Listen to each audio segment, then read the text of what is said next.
Ini bukan tentang pejuang perempuan yang hidup melawan buta aksara. Ini hanya tentang seorang perempuan pekerja keras. Itu saja. Kalaupun saya ceritakan kisah ini di sini, tak lain karena kemarin sore dia berada tepat di depan pintu rumah saya sambil memaki. "Woi bujang, sudah tak bisa kau sisihkan uang 2.000 untukku hari ini?" Seandainya saya berada di Sumatera bagian selatan, tentunya kata bujang tadi tak begitu masalah. Tapi kini saya berada di Medan. Langsung saja ketika mendengar makiannya itu, terbayang dalam otak saya pikiran tetangga. Tentunya karisma saya sebagai jurnalis ternoda. Masa 2.000 saja? Nunggak, katanya wartawan andal. Seperti itulah kalimat dalam otak tetangga. Bayangan saya. Kisah ini bermula dari liputan beberapa bulan yang lalu. Saat itu koran tempat saya bekerja memaksa saya untuk mencari kisah seorang perempuan pekerja keras. Terus terang saat itu saya ingin sekali menolak. Bagi saya kisah ini sangat tidak pro pasar. Ayolah, di zaman sekarang siapa lagi yang mau membaca kisah semacam itu? Zaman sudah susah, kenapa koran harus menambahi dengan cerita susah juga? Saat ini pasar butuh mimpi, bukan lagi kisah motivasi yang penuh air mata, lalu berubah menjadi tokoh yang bergelimpang harta basi. Pun meliput berita semacam itu sangat tidak ekonomis. Coba bayangkan saya harus memasang telinga dan mata untuk mencari sosok semacam itu. Tentunya itu butuh biaya. Lalu saya harus membeli bensin untuk membuat sepeda motor berjalan menuju alamat yang dituju. Tentunya setelah saya temukan sosoknya. Dan itu juga butuh biaya. Nah, bandingkan jika saya ditugaskan untuk menulis berita soal visi dan misi tokoh yang akan maju dalam pilkada. Selain wawancaranya di lobi hotel, pulangnya saya juga dapat uang bensin. Nah, kalau tulisan saya bagus, ujung-ujungnya dia pasang iklan dan saya dapat komisi. Tapi begitulah, tugas tetaplah tugas. Mau bagaimana lagi? Setelah setengah hari sibuk berkeliling kota, sambil terus mencari informasi melalui rekan-rekan, melalui telepon genggam, pulsa habis, uang tak kembali, saya bertemu dengan perempuan yang akan saya ceritakan ini. Namanya Kartini Boruregar. Dia tinggal di Pasar 12 di daerah Amplas, tepatnya di Timbangan Deli. Bagi yang pernah ke Medan, bisa bayangkan jarak rumahnya ke rumah saya yang berada di sisi Kambing. Gambarannya begini. Kawasan rumahnya itu hanya beberapa kilometer dari gerbang selamat datang di kota Medan dari arah Lubuk Pakam. Sementara rumah saya hanya beberapa kilometer dari gerbang selamat datang di kota Medan dari arah Binjai. Ibuku Jawa, bapakku yang Batak, jawabnya ketika wawancara sudah mulai kesekian pertanyaan. Mungkin karena itulah aku memiliki keuletan dan tekad yang keras, tambahnya. Saya senyum saja. Aku lahir tepat 21 April. Bapakku mau aku kayak Kartini, tapi kami melarat. Jadi kayak mana aku bisa berkirim surat dengan orang di luar negeri sana kan? Mulutnya berbunyi lagi. Terus Kak, bagaimana ceritanya sampai berbisnis ini? Saya balas dengan pertanyaan. Lalu dia pun bercerita. Katanya setelah sekian kali gagal menjadi pegawai negeri sipil, dia putus asa. Harapan sempat membuncah ketika ada seorang lelaki yang melamar. Lelakinya ini seorang pengusaha kecil yang bergerak di pembuatan sepatu dan sandal. Menikahlah mereka. Ketika anak mereka masuk sekolah dasar, perekonomian berubah. Bisnis suaminya dikalahkan barang-barang dari Cina yang harganya jauh lebih murah. Tanpa menjual peralatan usahanya, sang suami pun beralih menjadi penarik becak motor.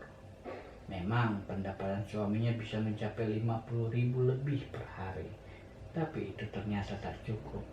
Belum lagi pendapatan itu semakin berkurang ketika semakin menjamurnya penarik becak motor karena banyak usaha yang bangkrut dan tidak ada ketegasan pemerintah soal pembatasan becak tersebut. Nah, dari situlah dia mengambil keputusan untuk membantu suami. Tak tahu berbuat apa lagi, peralatan usaha suaminya pun terjual. Dari hasil penjualan itu plus pinjaman dari orang tuanya, Kartini Borregar pun memperoleh modal. Tak banyak memang, namun cukuplah. Dari uang tersebut dibelinya beberapa unit kompor gas, tidak termasuk tabungnya. Lalu dia pun mulai menawarkan kompor itu kepada tetangga dengan sistem kredit. Pembayarannya Rp2.000 per hari selama setahun. Dengan hitungan itu, untuk satu kompor gas seharga Rp400.000, modalnya bisa kembali dalam 200 hari saja.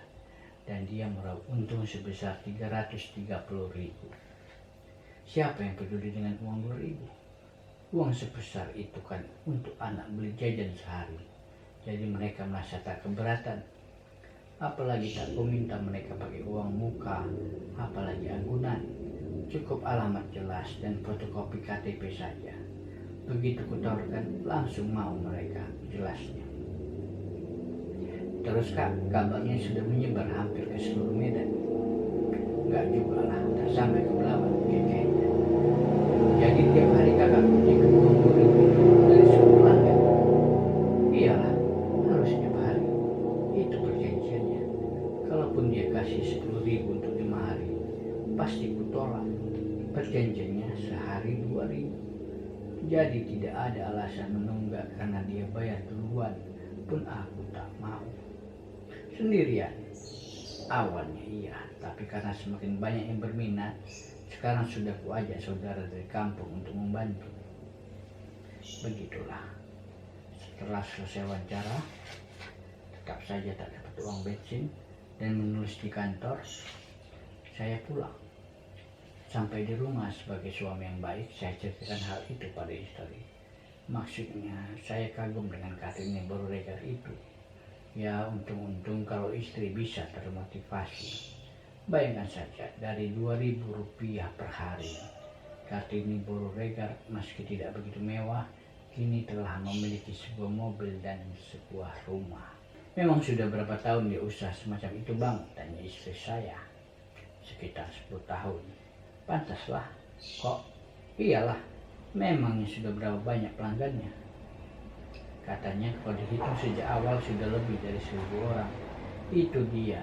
Berarti dia sudah untung lebih dari 330 juta kan?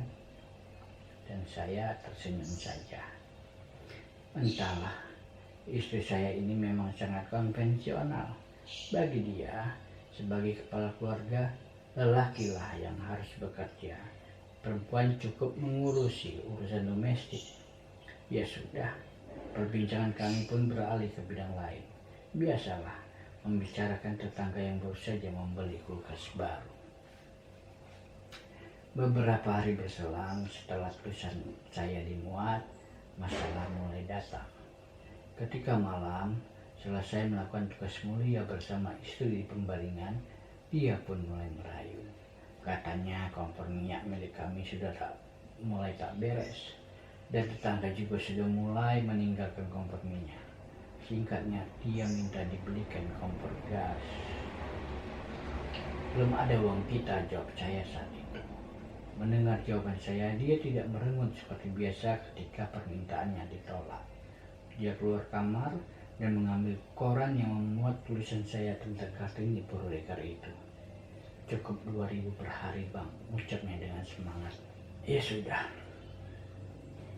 Selang 2 hari Kartini Borregar datang lengkap dengan kompor gasnya. Fotokopi saya pun berpindah tangan, lengkap dengan Rp2.000 sebagai cicilan pertama. Besoknya dia datang lagi, mengutip, dan kehadirannya tepat seperti kemarin. Benar-benar tepat waktu. Sumpah salut harus saya berikan untuknya. Bagaimana tidak, dengan sepeda motor dia hadir setiap hari dengan tatapan yang sama, penuh semangat. Terus terang saja, jika saya menjadi dia, tentunya saya tak akan sanggup. Ayolah, mengendari sepeda motor dari Amplas ke Siskambing demi 2.000 rupiah. Terbayang dalam otak saya kesumpakan jalan Sisingamaraja, jalan Juanda, jalan Mongonsidi, lalu masuk ke jalan Iskandar Muda, jalan Gajah Mada, jalan Batanghari, belok ke kanan melintasi jalan Sunggal, dan berakhir dengan belok kiri memasuki jalan Garuda, tempat kediaman saya. Bayangkan energi, waktu, dan biaya yang dia keluarkan untuk 2.000 rupiah itu. Tak hanya kau yang kredit di kompor gasku, ini. Di Jalan Beo dan Kutilang ada juga, jawabnya ketika saya utarakan kekaguman. Nah, lepas 200 hari, cicilan saya mulai tak beres. Bukan karena saya tahu modalnya telah kembali, tapi karena keteledoran istri saya. Kebetulan saat itu saya sedang tugas keluar kota. Entah karena apa, istri saya tidak menyetor. Tiba-tiba saya ditelepon Kartini Burregar. Dia marah-marah. Langsung saja saya minta maaf. Kalau bukan wartawan sudah kuhabisi kau. Sudahlah, cicilan hari ini tak usah bayar.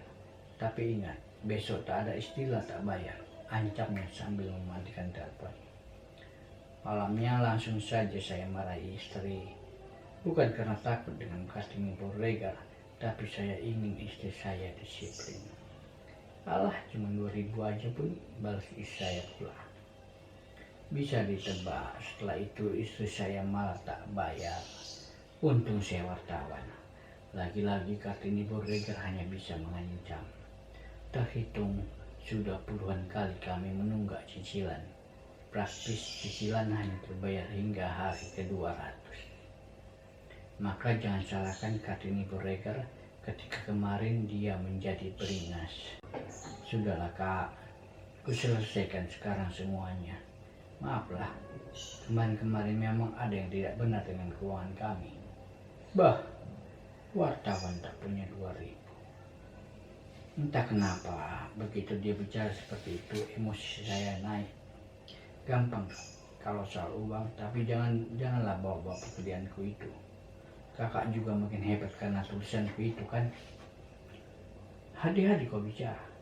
Kau pikir tulisan kau itu membuat usahaku makin maju? Kau lihat bukuku ini, sejak kau tulis aku, penambahan pelangganku cuma nama kau saja. Amuknya sambil mencampakkan bukunya di meja. Kasihan ya, padahal kakak makin terkenal. Terkenal, kau pikir itu yang ku cari? Harusnya aku yang minta uang sama kau, karena setelah menulis tentang aku, kau menang lomba tulisan. Iya kan? Tulisan tentang aku yang buat kau menang kan? Bagus-bagus kakak cakap ya.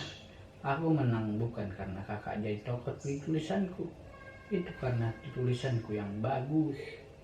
Banyak gaya kau. 2.000 saja tak bisa kau bayar. Sekarang kakak mau apa? Nih kulunasi sekarang. Balas saya sambil mencampakkan uang 330.000.